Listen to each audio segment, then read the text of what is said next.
അസ്സലാമു അലൈക്കും വറഹ്മത്തുള്ളാഹി. ബിസ്മില്ലാഹി അൽഹംദുലില്ലാഹ് വസ്സലാത്തു വസ്സലാമു അലാ അഷ്റഫിൽ അംബിയാഇ വൽ മുർസലീൻ നബിയിനാ മുഹമ്മദിൻ വഅലാ ആലിഹി വഅസ്ഹാബിഹി അജ്മഈൻ. അമ്മാ ബഅദ്.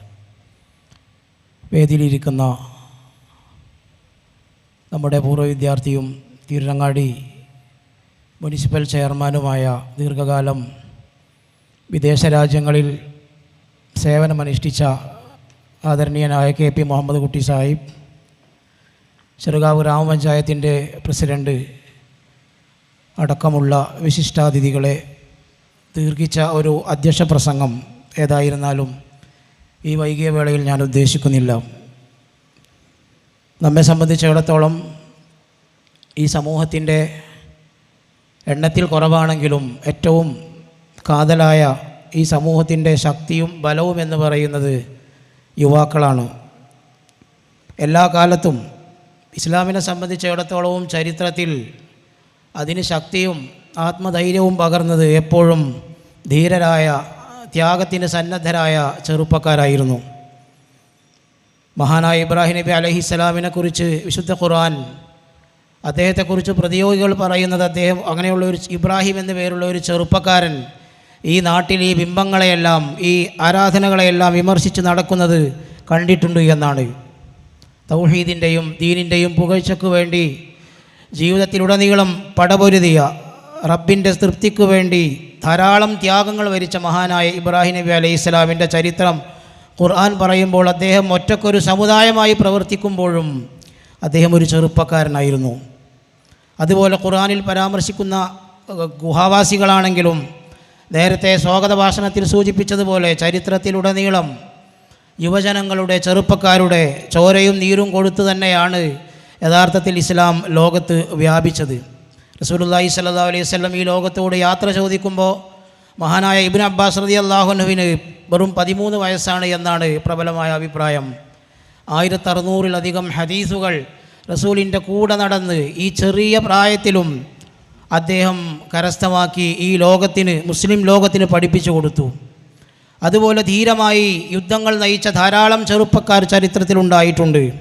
റസൂലുള്ളാഹി സ്വല്ലല്ലാഹു അലൈഹി വസല്ലമയുടെ അടുക്കൽ എപ്പോഴും റസൂൽ എങ്ങനെയാണ് ജീവിക്കുന്നത് എന്നറിയാൻ വേണ്ടി റസൂലിൻ്റെ കൂടെ നടന്ന, റസൂൽ ഇരുന്നിടത്തിരുന്ന, റസൂൽ തുപ്പിയെടുത്ത് തുപ്പി അത്രയും റസൂൽ എന്താണോ ചെയ്തത് അങ്ങനെ ചെയ്യാൻ ശ്രമിച്ച മുത്തബിഉ സുന്ന എന്ന് പിൽക്കാലത്ത് അറിയപ്പെട്ട മഹാനായ ഉമർ ബിൻ ഖത്താബ് റളിയല്ലാഹു അൻഹുവിൻ്റെ മകൻ അബ്ദുല്ലാഹി ബിൻ ഉമർ റളിയല്ലാഹു അൻഹു റസൂലുള്ളാഹി സ്വല്ലല്ലാഹു അലൈഹി വസല്ലമയോട് ഉഹദ് യുദ്ധത്തിൽ പങ്കെടുക്കാൻ വേണ്ടി അനുവാദം ചോദിച്ചു. റസൂലുള്ളാഹി സ്വല്ലല്ലാഹു അലൈഹി വസല്ലം പ്രായം കുറച്ചേ ഉള്ളൂ എന്ന് പറഞ്ഞ് തിരിച്ചയച്ചു. 13-14 വയസ്സ് മാത്രമാണുള്ളത്. പിന്നീട് നടന്ന ഖന്ദഖ് യുദ്ധത്തിൽ അദ്ദേഹം വീണ്ടും വീണ്ടും ആവേശപൂർവ്വം ചോദിച്ചപ്പോൾ റസൂലുള്ളാഹി സ്വല്ലല്ലാഹു അലൈഹി വസല്ലം അദ്ദേഹത്തിന് അനുമതി നൽകുകയുണ്ടായി. ഇങ്ങനെ 13, 14, 15 വയസ്സുകളിൽ ഇസ്ലാമിനു വേണ്ടി യുദ്ധം ചെയ്ത് പടനയിച്ച് ഷഹീദായ എത്രയോ ചെറുപ്പക്കാർ സഹാബാക്കൾക്കിടയിൽ, മുൻഗാമികൾക്കിടയിലുണ്ട്. നമുക്കറിയാം, ബദറിൽ ഷഹീദായ സഅദ് ബിൻ അബി വഖാസ് റളിയല്ലാഹുവിൻ്റെ സഹോദരനായ ഉമൈർ ബിൻ അബി വഖാസ്, അദ്ദേഹത്തിന് 14 വയസ്സ് മാത്രമായിരുന്നു. റസൂലുള്ള തിരിച്ചയച്ചപ്പോഴും അദ്ദേഹം റസൂലിനോട് കേണപേക്ഷിച്ച് പങ്കെടുത്തതായിരുന്നു. ബദറിൽ പതാകയേന്തിയ അലി ബിൻ അബി താലിബ് റളിയല്ലാഹു അൻഹു ചെറുപ്പക്കാരനായിരുന്നു. വെറും 20 വയസ്സ് മാത്രമായിരുന്നു അദ്ദേഹത്തിൻ്റെ പ്രായം. റസൂലുള്ളാഹി സ്വല്ലല്ലാഹു അലൈഹി വസല്ലം മരണപ്പെടുന്ന വേളയിൽ ഒരു സൈന്യത്തെ ഇസ്ലാമിന് വേണ്ടി ഒരിടത്തേക്ക് പറഞ്ഞയക്കാൻ വേണ്ടി നിയോഗിച്ചുകൊണ്ടാണ് റസൂൽ ഈ ലോകത്തോട് യാത്ര ചോദിച്ചത്. 17 വയസ്സ് മാത്രം പ്രായമുള്ള ഉസാമത്ത് ബിൻ സെയ്ദിൻ്റെ നേതൃത്വത്തിലുള്ള ഒരു സൈന്യമായിരുന്നു അത്. ആ സൈന്യത്തെ നിയോഗിക്കുക എന്നതാണ് ഒന്നാമത്തെ ഖലീഫ അബൂബക്കർ സിദ്ദീഖ് റളിയല്ലാഹു അൻഹു ചെയ്ത ഒരു കാര്യമെന്ന് നമുക്കെല്ലാവർക്കും അറിയാം. നമ്മൾ ഈ കേരളത്തിൽ, ഈ ഇന്ത്യയിൽ, ലോകത്തെമ്പാടും ധാരാളം മുസ്ലിങ്ങൾ ഇന്നുണ്ട്. ഈ ഇസ്ലാമിനെ, മുസ്ലിങ്ങളെ പ്രതിനിധീകരിക്കുന്ന നമ്മളുടെ മുൻഗാമികൾ ഈ ലോകത്തുണ്ടായത് സഹാബാക്കൾ ലോകത്തിൻ്റെ അഷ്ടദിക്കുകളിലേക്ക് അള്ളാഹുവിൻ്റെ റസൂലിൻ്റെ ഈ ദീനിൻ്റെ പതാകയേന്തി പ്രയാണം നടത്തിയപ്പോഴാണ് നമ്മുടെ ഈ കൊച്ചു കേരളത്തിലും ഇസ്ലാമുണ്ടായത്, മുസ്ലിങ്ങളുണ്ടായത്. നമുക്കറിയാം, മുആദ് ബിൻ ജബൽ റളിയല്ലാഹു അൻഹു 18-ാമത്തെ വയസ്സിലാണ് അദ്ദേഹം മുസ്ലിമാവുന്നത്. വളരെ ചെറുപ്പക്കാരനാണ്. കുറച്ചു കാലം മാത്രമാണ് പ്രവാചകൻ്റെ കൂടെ അദ്ദേഹം ജീവിച്ചത്. പക്ഷേ അദ്ദേഹത്തെ റസൂലുള്ളാഹി സ്വല്ലല്ലാഹു അലൈഹി വസല്ലം നിയോഗിക്കുകയാണ്. ദഅവത്തിനു വേണ്ടി യമൻ എന്ന് പറയുന്ന പ്രദേശത്തേക്ക് നിയോഗിക്കുമ്പോൾ വളരെ ചെറിയ പ്രായമായിരുന്നു അദ്ദേഹത്തിന്.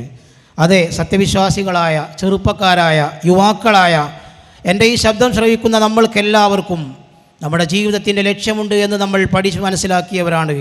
ഈ ലക്ഷ്യം നേടുന്നതിന് വേണ്ടി നമ്മളുടെ ഏറ്റവും പ്രധാനപ്പെട്ട ഒരു ദൗത്യമായി അള്ളാഹു നമ്മെ ഏൽപ്പിച്ച ഒരു ഉത്തരവാദിത്തമാണ് ദീനനുസരിച്ച് ജീവിക്കുക, അത് നമ്മളുടെ സഹജീവികൾക്ക് പകർന്നു നൽകുക, നമ്മൾ ആളുകൾക്ക് മാതൃകയായി ജീവിക്കുക. കേരളത്തിൽ ആദ്യത്തിൽ വന്ന മുസ്ലിങ്ങൾ, അറബികൾ, അവരെല്ലാവർക്കും മാതൃകയായിരുന്നു. അവർ അയൽക്കാർക്കും അവരുടെ കുടുംബക്കാർക്കും അവർ ഈ രാജ്യത്ത് ജീവിക്കുന്ന മറ്റെല്ലാവർക്കും മാതൃകയായിരുന്നു. അതുകൊണ്ട് തന്നെ ഒരു മുസ്ലിമായ അയൽക്കാരൻ എൻ്റെ അടുത്തുണ്ടായിരുന്നെങ്കിൽ എന്ന് പലരും ആഗ്രഹിച്ചു പോയിരുന്നു എന്ന് നമുക്കറിയാം. നമ്മുടെ ഏറ്റവും പ്രധാനപ്പെട്ട ഒരു ബാധ്യത എന്ന് പറയുന്നത് നമ്മൾ ജീവിച്ചു കൊണ്ടിരിക്കുന്ന ഈ ഇസ്ലാമിനെ നമ്മുടെ സഹജീവികൾക്ക് നമ്മളുടെ വാക്കിലൂടെ, പ്രവൃത്തിയിലൂടെ പകർന്നു കൊടുക്കുക എന്നതാണ്. റസൂലുള്ളാഹി സ്വല്ലല്ലാഹു അലൈഹി വസല്ലം പറഞ്ഞിട്ടുണ്ട്, തസ്മഊന വയുസ്മഉ മിൻകും വയുസ്മഉ മിമ്മൻ യസ്മഉ മിൻകും. നിങ്ങൾ എന്നിൽ നിന്ന് ഈ ദീനിനെ കേൾക്കുക, നിങ്ങളിൽ നിന്ന് അടുത്ത തലമുറ കേൾക്കുക, അവരിൽ നിന്ന് അടുത്ത തലമുറ, പിന്നീട് അങ്ങോട്ട് തലമുറയായി ഈ ദീൻ കേട്ടുകൊണ്ടിരിക്കുക. അങ്ങനെയാണ് ലോകത്ത് മുസ്ലിം രാജ്യങ്ങളുണ്ടായത്. ഇന്ന് ലോകത്ത് മുസ്ലിങ്ങൾ അത്ര ചെറിയ ശക്തിയൊന്നുമല്ല. 57 മുസ്ലിം രാജ്യങ്ങളുണ്ട്, 20-ലധികം അറബ് രാജ്യങ്ങളുണ്ട്. ഇന്ത്യയിൽ തന്നെ മുസ്ലിങ്ങൾ എണ്ണത്തിൽ ധാരാളം മുസ്ലിങ്ങളുള്ള ഒരു രാജ്യമാണ് നമ്മളുടെ ഇന്ത്യ. വളരെ സൗഹാർദ്ദവും സ്നേഹവും നമ്മളുടെ ദീനനുസരിച്ചുള്ള എല്ലാ സ്വഭാവ ഗുണങ്ങളും വെച്ചു പുലർത്തിക്കൊണ്ട് നമ്മൾ ജീവിച്ചാൽ, ആളുകളിലേക്ക് ഈ ദഅവത്തുമായി ഇറങ്ങിച്ചെന്നാൽ ലോകത്തെ ഏറ്റവും കൂടുതൽ വേഗത്തിൽ വളരുന്ന ഒരു പ്രത്യയശാസ്ത്രമാണ് ഇസ്ലാം എന്ന് പറയുന്നത്.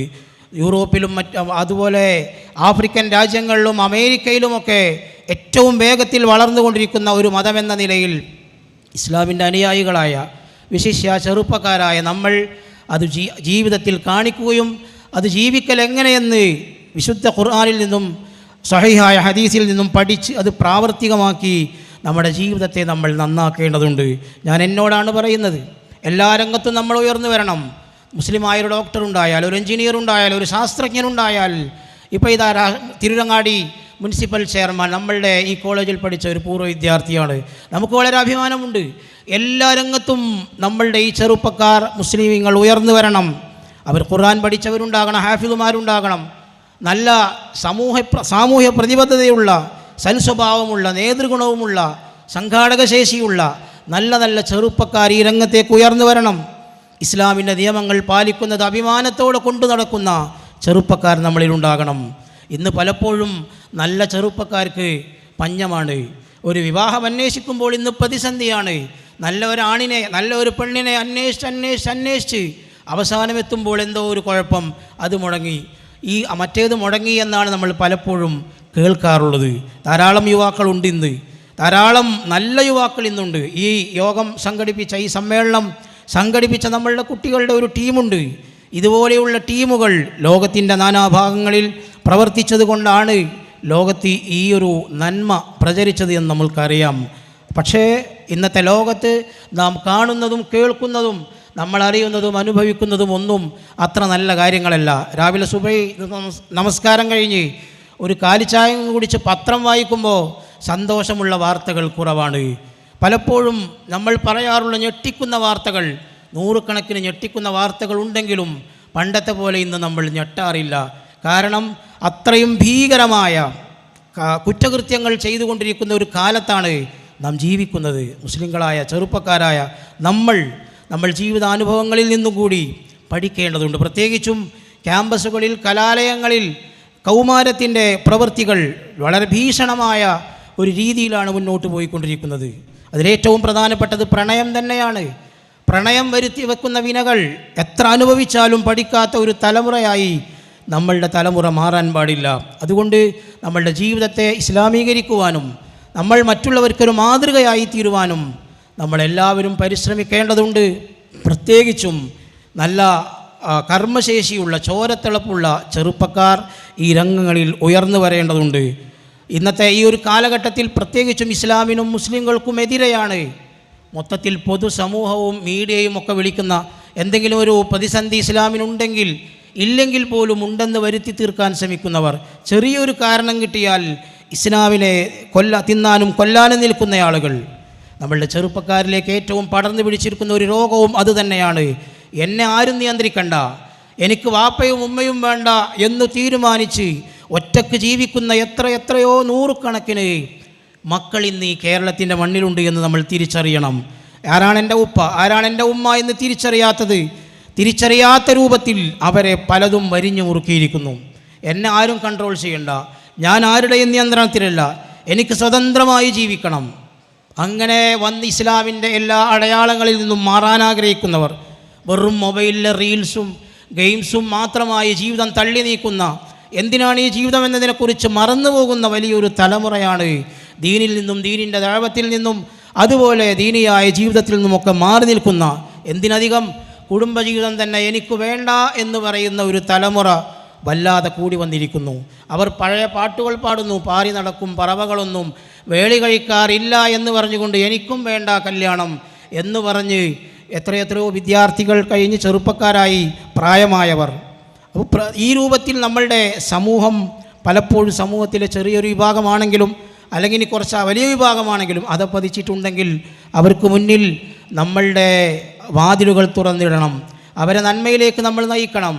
ഇതുപോലുള്ള പ്രവണതകൾ ഒരുപക്ഷെ നാളെ മറ്റന്നാൾ നമ്മളുടെ അടുക്കളകളിലും മുട്ടിയെന്ന് വരും. അതിനുള്ള കാലം വിദൂരമല്ല.